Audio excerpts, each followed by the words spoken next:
Ma'am, you are probably one of the few initial women in architecture who started at such a stage where women were not so much thinking about architecture as a career because there are construction sites, you have to work with laborers. So, how were those days like, your initial days in the profession or even in your college? Well, I think we were hardly about 10 women in a class of 60, which is quite different from today, where I think women are more than 60%. Um, and I went on to do a master's degree in the United States and then came back. So the first few years, I guess it was a lonely life in many ways. I married my husband. At that time, he was in the army, so we were moving around. So I never thought I could work for anyone. So I just started thinking about doing small projects on my own. And so it was circumstances. I never dreamt that one day I would have a studio like I do and do work like I do. So that's how it all started. So the first 10 years of practice, I would say, were very lonely. I don't think there were any women who had their own practice, or if at all, very, very few. So it was challenging, but I was quite happy doing my own work and enjoyed it, loved it. You have to be passionate about what you do. Ma'am, you also got an opportunity to study abroad, but then you came back to India, and I'm sure there is a story behind that. Would you like to share it with our audience? Certainly. So, like many young people today, when I finished my bachelor's, I felt I needed to see the world, learn, and decided to go to the United States. I had already been there for a year as a school exchange student, so it wasn't totally new to me. So I went for a master's, and after I finished an MA, where I took many different subjects, because I believe what's really important for an architect is to have the depth and the spread of many, many ideas and thoughts and not be narrow in their thinking. And so I did a Master of Arts, doing many, many different subjects. And then I was doing summer school at Cornell University, where strangely enough, today I'm a professor. And after doing some design work, I remember one of the Indian professors there, they called me for lunch at their house. And in the meantime, I had applied to both Columbia and Cornell to do a second master's degree. I had chosen Columbia. And I thought I would stay on in the US. Those days it was very easy. It was the 70s, there were no visa issues. But at this lunch, I remember it was all Indian professors and their wives. And all they talked about was India. But it was the India that they had left many, many decades ago. Whereas I had come just 2 years before. And I had come from a different India. So I could see myself 20 years from now sitting, having lunch with a whole lot of people, thinking about the India that I left 20 years ago, which is totally different, and decided that's not what I wanted to do. So I went back, and the next day I wrote to my parents that I've decided to come home, wrote to the universities that I'm not going to do any second master's degree. I did not want to be peripheral to society. I wanted to be part of it. I wanted to be part of the change that I believed I could be. So that's pretty much about her, love for the country, which we all know. Ma'am, I'm aware that you are a person of very humble beginnings. Could you please share that story with us? What was your first office and your first job or your first architectural project like? So when I came back, I worked for 6 months in an office, which, to be honest, I didn't like at all. But I learned, because I spent 6 months doing toilet details and staircase details. And everybody knows that if a staircase is very difficult to design. But after that, when I got married and my husband being a surgeon in the army, we were moving around, and I was just wondering what I should do. And there are many stories. We don't have time today to tell you all those. But eventually, I set up a small office in a Mali's shed next to my house, because that's all I could afford at that time. And it was very close to where I stayed. I stayed on Cuff Parade, which was a beautiful part of the city. But this was an old, dilapidated shed. And that's where I began. This was in 1978, 76, 78. And then my elder sister, who at that time was in the United States, also an architect, came back to India and we started working together. But in 2 years, she and her husband decided to move back to the West. So I just had this short interlude with her.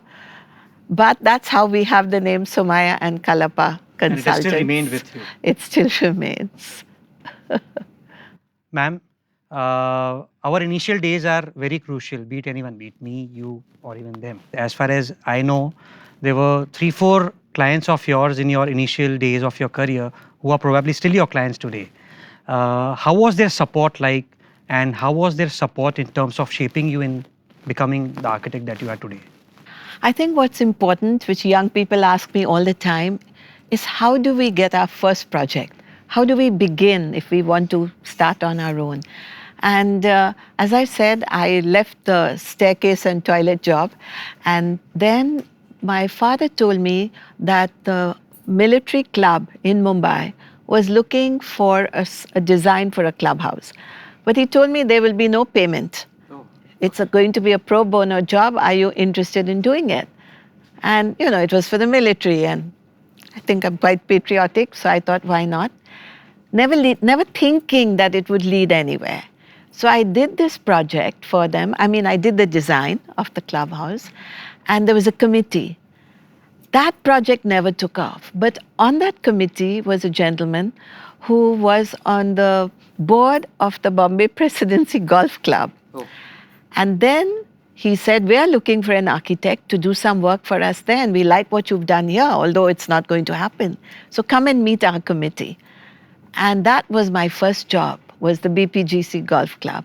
I remember I got the enormous amount of 25,000 rupees for that project, and I was so excited, which covered everything. And then on that committee was the Chauhan family, who owned the Pale products. Yes. And they saw that work and gave me my first real bigger project, which was actually an industrial project. It was a wheat storage go down for them. And that's what sort of set me on my own project after project. Until last year, they were still my clients. My daughter Nandini, who's also an architect, joined me 15 years ago. So she's working with their next gen. So what's really important for an architect is to develop these sort of relationships with the people you work for, whether they're the clients or whether the people who are going to use the building. Unless there's empathy and unless there's affection and understanding, you will never succeed. Then you're just a sculptor. Correct. An architect is not a sculptor. We have to go beyond that.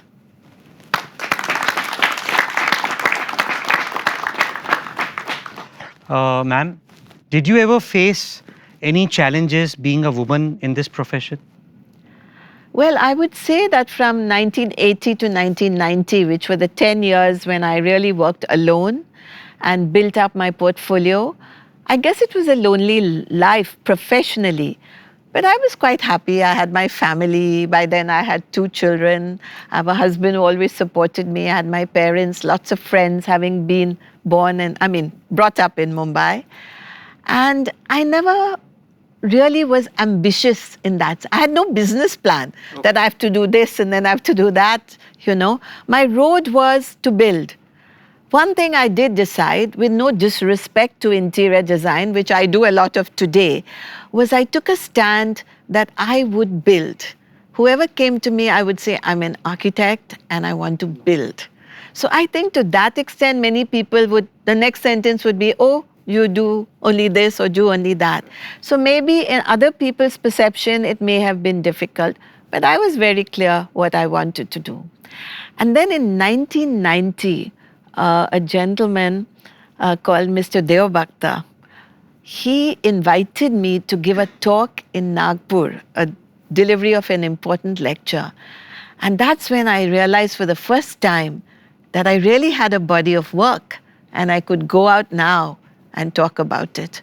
So I always remember him and his wife giving me the confidence that I was an architect to build and, not moan and groan about what we could not do, but rather celebrate what we can do.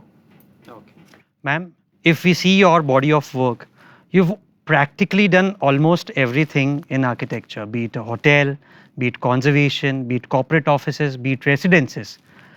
How do you become such a versatile architect?